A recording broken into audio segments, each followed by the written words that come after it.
नमस्कार साथियों, आज टीचर्स डे के शुभ अवसर पर आप सभी लोगों को ढेर सारी शुभकामनाएं और बधाइयाँ। और जैसा कि आप लोग जानते हैं कि टीचर्स डे 5 सितंबर को प्रतिवर्ष सभी शिक्षण संस्थानों में मनाया जाता है। 5 सितंबर इतना खास दिन क्यों है? क्योंकि 5 सितंबर 1888 को हमारे देश के प्रथम उपराष्ट्रपति डॉक्टर सर्वपल्ली राधाकृष्णन जी का जन्म हुआ था।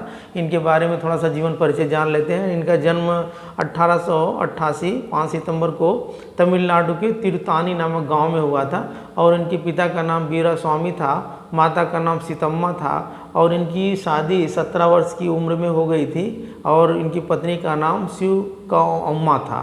और इनकी शिक्षा दीक्षा के बारे में देख लेते हैं।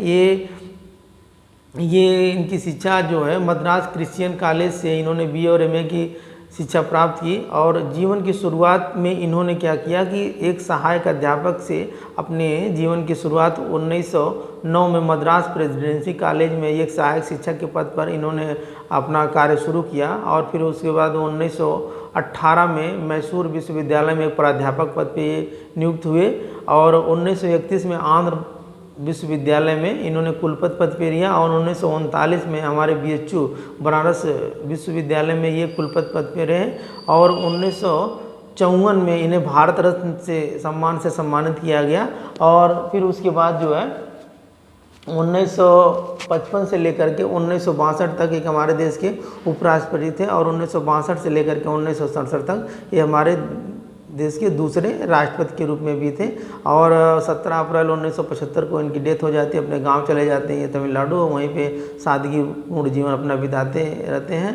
तो इस तरीके से देख लेंगे कि अब जीवन में जैसे हम इनको याद क्यों करते हैं। सबसे बड़ी चीज़ है विशेषकर बच्चों के लिए है कि भाई बच्चे पढ़ाई लिखाई के प्रति जो है शिक्षक का सम्मान क्यों करते हैं। एक शिक्षक ही ऐसा ध्रुव होता है, कह लें कि एक ऐसा केंद्र होता है जो बच्चे की भलाई के बारे में, जो एक स्टूडेंट्स की भलाई के बारे में सोचता है। एक माँ बाप और एक शिक्षक, दो लोग ऐसे होते हैं जो अपने बच्चे के हर समय जो है अच्छे के बारे में ही सोचेंगे। नहीं तो परिवार के लोग, चाहे भाई हों, चाहे बहन हो, चाहे नात रिश्तेदार हो, चाहे दोस्त यार हो, अगर वो बहुत आगे प्रोग्रेस कोई भी व्यक्ति कर रहा है, कोई भी बालक कर रहा है तो कहीं ना कहीं उसे ईर्ष्या करते हैं। लेकिन एक माँ बाप और एक शिक्षक जो होते हैं वो हर समय अपने शिष्य के, अपने स्टूडेंट्स के अच्छे के बारे में सोचते हैं। माँ बाप तो हर समय सोचेंगे, चाहे एक गरीब हो, चाहे एक टाटा अंबानी जैसा व्यक्ति हो, हर समय अगर उससे पूछा जाएगा कि आपके जीवन का क्या उद्देश्य, वो सोचेगा मेरा लड़का पढ़ लिख करके सेटल्ड हो जाए, अपने कामयाब हो जाए, अपने पैरों पे खड़ा हो जाए।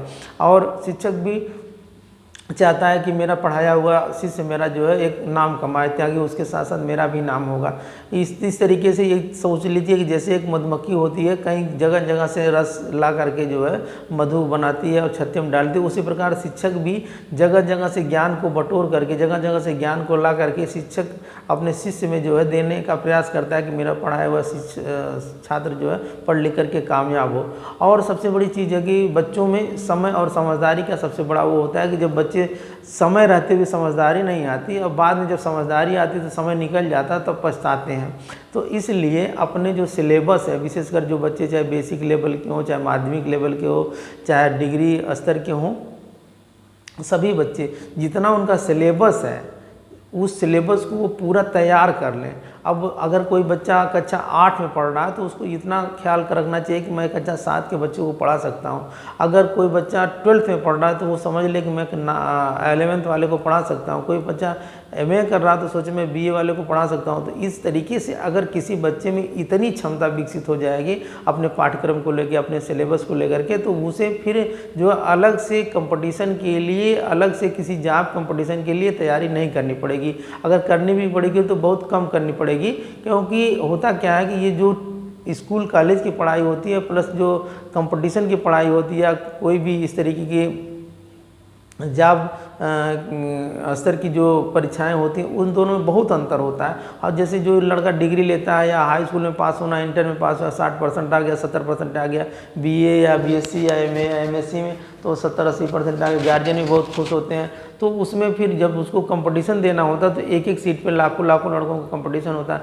फिर वही किताबों का संकलन, आप देख लें इस समय नीट हो गया, चाहे जेईई मेंस हो गया, चाहे कोई भी आप यही देख लें, जैसे टेट, सुपर टेट, यानी यही सारी परीक्षाएं जो हो रही हैं, इसमें जो बीएड स्तर या डीएलएड स्तर का जो सिलेबस है, अगर कोई लड़का पूरे तन्मयता से पूरे सिलेबस को कंप्लीट कर ले तो उसको उतनी तैयारी नहीं करनी पड़ेगी टेट और सीटेट या इस तरीके की परीक्षाओं को पास करने की। या जो भी लड़का शुरू से लेकर के बेसिक स्तर से लेकर के अगर इंटर स्तर की पूरी किताब में, चाहे उसके फिजिक्स, केमिस्ट्री, मैथ या बायो का है तो बायोलॉजी या जितना भी, अगर वो पूरे लेसन टू लेसन सिलेबस को पूरा कंप्लीट करता जा रहा है तो उसको साल 2 साल केवल तैयारी करनी पड़ेगी और तुरंत वो कंपटीशन निकाल लेगा। कभी कभी सुनने में आता है कि वे नो कोचिंग नो ट्यूशन के कोई लड़का जो है निकाल लिया। तो लड़के करते क्या है कि वो लड़के प्रतिदिन 10 से लेकर के 8 12 घंटे 13 घंटे तक प्रतिदिन पढ़ते हैं और पूरे सिलेबस को तैयार करते हैं। और दिक्कत क्या होती है बच्चों में कि जो बच्चे केवल बस पास होना है, बस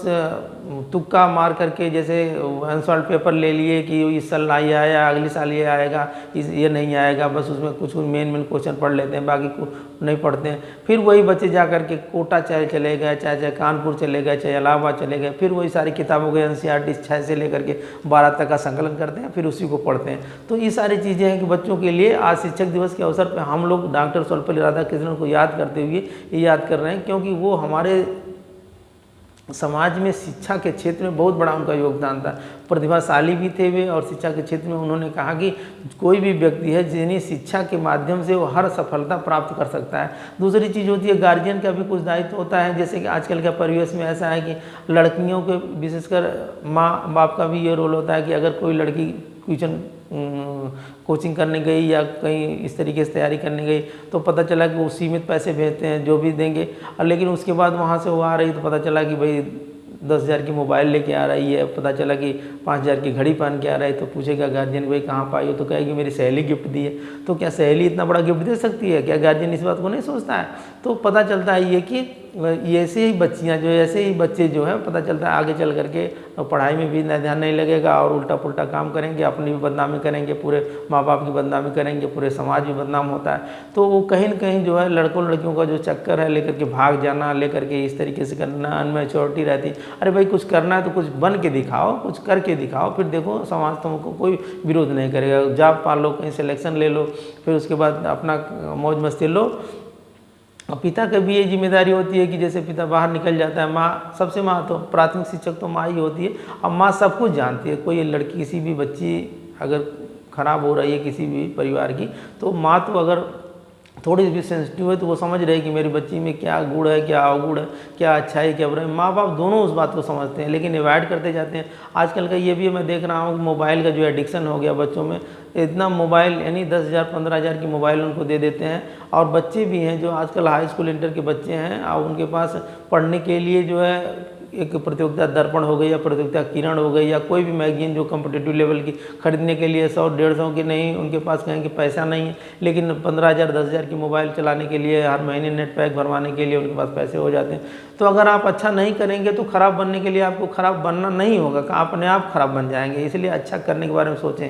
आज शिक्षक दिवस के शुभ अवसर पर हम लोगों को यही सब पढ़ करना, यही सब ध्यान देना है कि एक टीचर क्या क्या कर्तव्य है, एक बच्चे का क्या कर्तव्य। टीचर का भी ये कर्तव्य है कि बच्चों की योग्यता, क्षमता, रुचि रुझान को देख करके उसके अंदर स्व अनुशासन की भावना विकसित करें, अपने एक रोल मॉडल प्रस्तुत करें। बहुत सारे टीचर होते हैं बच्चों से गुटखा पुकार मंगवाते हैं, बहुत सारे टीचर होते हैं बच्चों से के सामने आप सब शब्दों का प्रयोग करते हैं, बहुत सारे टीचर होते हैं बच्चों के सामने जो है ऐसे चाल चलन, ऐसे रहन सहन का व्यवहार करते हैं कि भाई शिक्षक तो एक दर्पण होता है ना, समाज का एक प्रतिबिंब होता है, एक आईना होता है। तो उनके अंदर भी ये होना चाहिए कि शिक्षक के भी कुछ कर्तव्य हैं कि बच्चे उसका अनुकरण करें, उसको देख करके उनको लगे कि हाँ मैं भी आगे चल करके एक मोटिवेशन उनके अंदर आए कि मैं भी ऐसा बनूंगा।